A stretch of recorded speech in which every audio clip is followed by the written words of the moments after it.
The Agents of Change Conference was held on September 14, 2012 in Portland, Maine. It was a gathering of the top minds in the mobile, social, and web fields to discuss and learn about marketing and best business practices. Now, I was able to ask several of the speakers and attendees their thoughts on the industry. And mobile technology is becoming more important to video producers, especially as more viewers watch video on mobile devices like tablets and smartphones. So here are the professionals' thoughts on what video producers can do to keep up with the trends.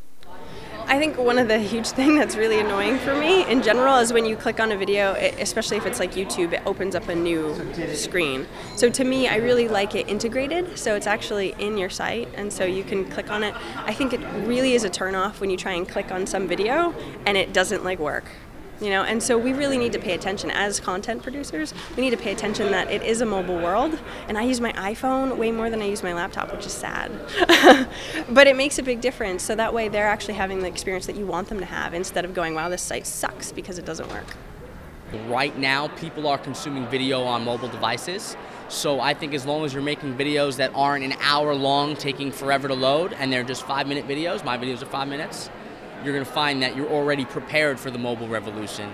Responsive design is definitely the future. I mean, people are viewing the internet on all sorts of different platforms. I mean, you don't know if someone's looking at your site on mobile, on iPad, on desktop, on a laptop, and your website looks different on each one of these different platforms. So you need to make sure that your website is optimized for all of the platforms, regardless of what it's being viewed on.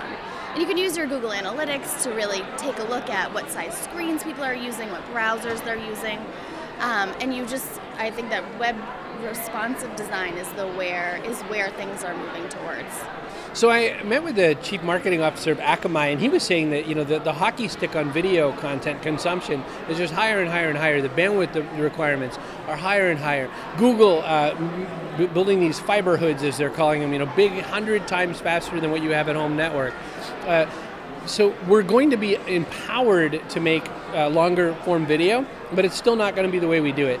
I am willing to watch a lot of video on a small 9-inch iPad or something like that, but not everyone is. One thing to know is that your visual medium, you can't do you're going to have to be composing for a closer shot, because what's going on is if someone's going to look at you on an iPhone, and if you're doing some kind of I'm halfway across the football field kind of shot, everything's going to look like a little nothing. So that's the guts of it. On the other side, again, brevity, snackable, bite-sized, episodic mindset. Even if you're telling the biggest story in the world, bust it up so that people can see it in bites.